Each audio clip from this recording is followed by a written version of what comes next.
আপনার শরীরে কোনো শক্তি নেই কি যাবেন গিয়া একেবারে না আবার আসবেন একেবারেই চলে যাবেন না আবার আসবেন লিখিত দিবেন লিখিত দেন কি আমার কাছে যেহেতু আসছে একটা লিখতে পারবেন আর কে কইছে এটি লিখতে পারে আমি দোয়া পড়ে হাতে ফু দিলে কলমে হাত লেখা শুরু করবো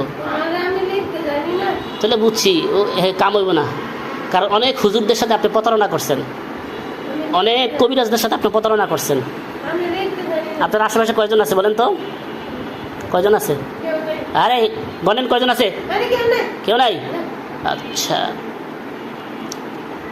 তাহলে হত্যা করে ফেলি হ্যাঁ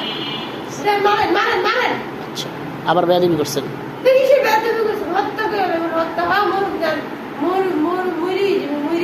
আচ্ছা মরার আগে একটা সত্য কথা কইবেন মরার আগে একটা সত্য কথা আচ্ছা মরার আগে একটা সত্য কথা কন মরার আগে একটা সত্য কথা কন কথা বলবেন না আপনি একটু বেশি বলতেছেন তাহলে আপনি কি আশিক জিন আপনি যারা ভালোবাসেন হ্যাঁ এটা তো আশিক জিন আশিক জিন আশিক জিনের কথা আরো আগে হত্যা করতে হয় ও তো আয়সা ওর সব কিছু নষ্ট করে দিছে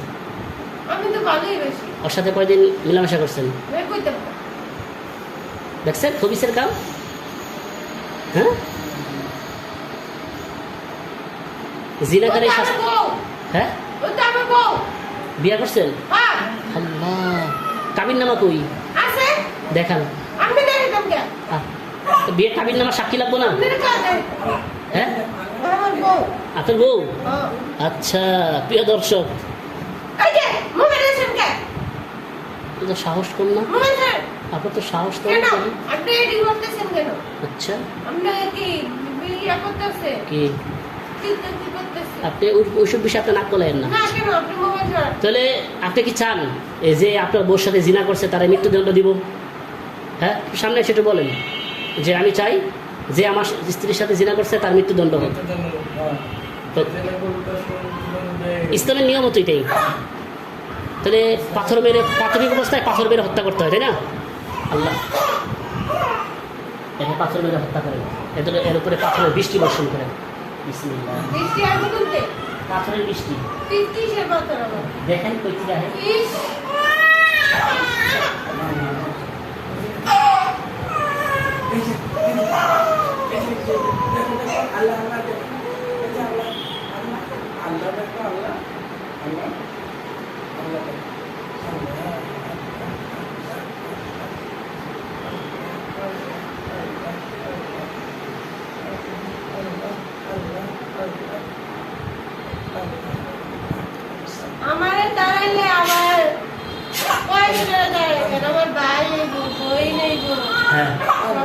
আল্লাহ তারপরে পাথরের বৃষ্টি বর্ষণ করে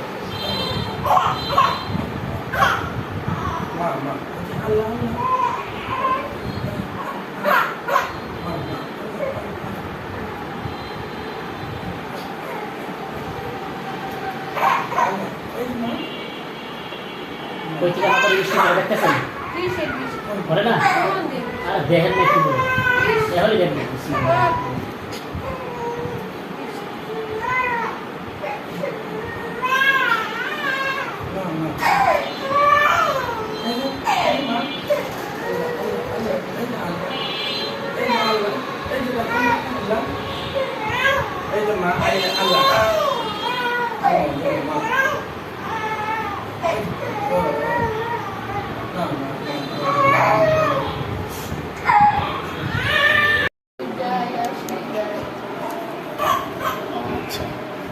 আপনারা সব ভাই বোনই আসেন বেবি ঠিক হয়ে যাবে ইনশাল্লাহ সব ভাই বোনই আসেন না আপনি একাই আসেন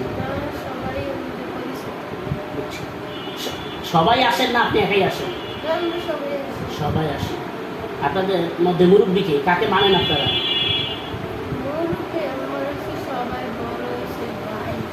ভাই কেন আসছেন একটু বলেন তো এমনি আসেন আপনার ছেলে না মেয়ে ছেলে আপনার নাম নাই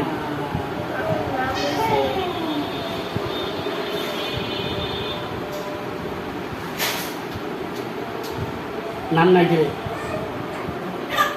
নাম নাই। আপনার হিন্দু না মুসলমান? তো মুসলমানের লাইসা সালাম দেন নাই কেন? ও সালাম দেন না।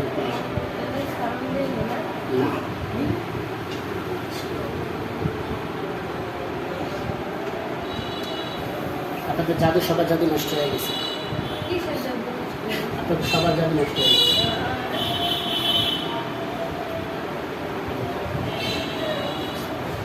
আচ্ছা, এখানে কয়জন উপস্থিত আছেন? আচ্ছা, এখন অভিযোগ কি বলেন? আপনি ডিস্টার্ব দেন না?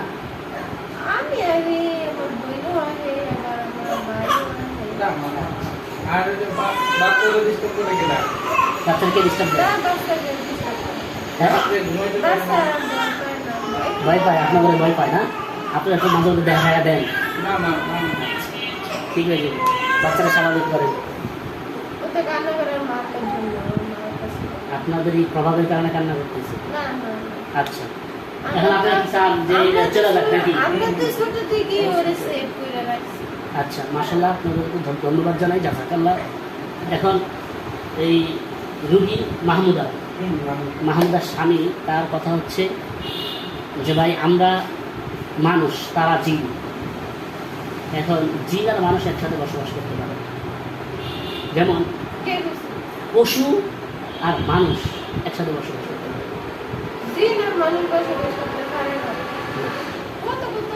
কত করতেছে তারা? অন্যায় করতেছে।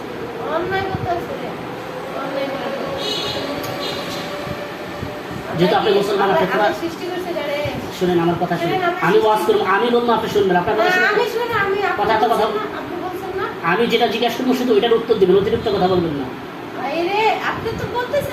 আমি বলতেছি, আপনি ব্যাখ্যা আমি করি। আমি আলেম। কে? আমি চলে যাওয়ার অনুমতি দিইনি আপনাকে। আমি বলি, আপনি শুনবেন। আল্লাহ তাআলার বিধান অনুযায়ী মানুষ আর জিন একসাথে বসবাস করবে না। যেহেতু আপনি মুসলমান, কোনো হাদিস জানেন। জিনের বসবাসের জায়গা আলাদা, মানুষের বসবাসের জায়গা আলাদা। আর জিনদের নিয়ম নীতি অনুযায়ী জিন মানুষ আলাদা থাকবে, একসাথে না। আপনি পুরুষ, সে নারী। আপনার জন্য তার জন্য পর্দার বিধান আছে ইসলামী শরীয়ত, এটা তো জানেন। যদি কেউ বলে আমার ভালো লাগে, আমি এমনি আহি, সে আমল করে এই জন্য আহি, এগুলো সব কথা বলা কিচ্ছু না। কারণ আমি একজন পুরুষ যেরকম ভিন্ন নারীর কাছে যেতে পারবো না, আমার জন্য শরীয়তের বিধান আছে। আপনার জিন হলেও আপনার জন্য এই নারীর সাথে বিধান আছে। আপনি তার কাছে আসতে পারবেন না, থাকতে পারবেন না, বসতে পারবেন না। এখন কথা হচ্ছে, আপনি বলেন, আপনার ভুল বলেন, যেই বলেন, আপনারা কেউই এই রোগীর কাছে আসতে পারবেন না ইনশাআল্লাহ। এখন সিদ্ধান্ত দেন কি করবেন, থাকবেন না যাবেন, একেবারে চলে যাবেন, কোনটা সিদ্ধান্ত?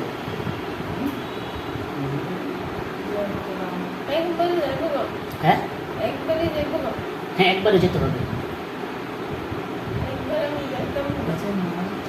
আপনি না, আপনাদের যতজনের প্রভাব আছে সবাইকে যেতে হবে।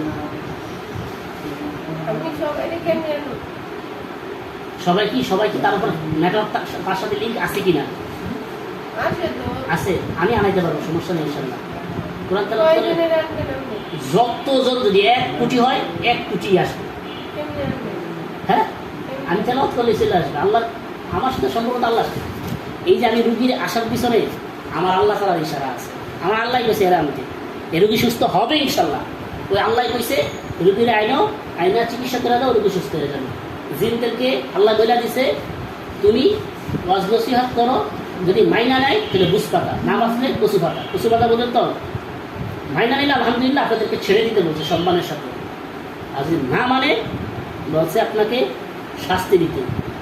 এই হালকা শাস্তির মাধ্যমে যদি চলে যেতে না চান, আল্লাহ বলছে এদেরকে তরবারি দিয়ে হত্যা করে ফেলো।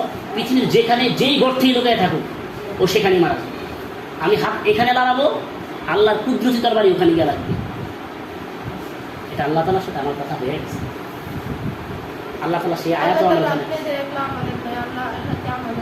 হ্যাঁ, যারা অন্যায়কারী ওয়ানুনাজ্জিলু মিনাল কুরআনি মা হুয়া শিফাউন ওয়া রাহমাতুল লিল মুমিনিন। আমার কথা শুনেন, এই কোরআন মুমিনদের জন্য শিফা, ওয়ালা ইয়াজিদুজ যালিমিনা ইল্লা ফাসারা। আর যারা জালেম অন্যায়কারী তাদের জন্য এই কোরআন হচ্ছে আযাব, গজব। কথা বুঝছেন? এই জন্য যেহেতু আপনি নারীর কাছে আসছেন, আপনি অন্যায় করছেন, অপরাধ করছেন, নারীর উপর জুলুম করছেন, এই শিশু সন্তানের উপর জুলুম করছেন, এই পুরুষটার উপর জুলুম করছেন, এর শ্বশুর শাশুড়ির উপর আপনি জুলুম করছেন, সুতরাং আপনি অন্যায় করেন। আল্লাহর কোরআনের ভাষায় ওয়ালা ইয়াজিদুজ যালিমিনা ইল্লা খাসারা। আর জালিমদের জন্য কঠিন থেকে কঠিন শাস্তি আছে, আর মুমিনদের জন্য শিফা, সুস্থতা। এখন আপনি যদি জালিম হন, কোরআনের ভাষায় এই কোরআন আপনার জন্য গজব হবে। ঠিক আছে?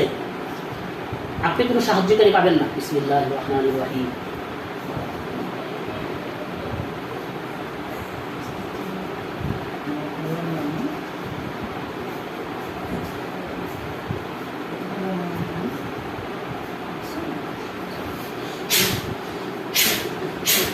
কোনো সাহায্যকারী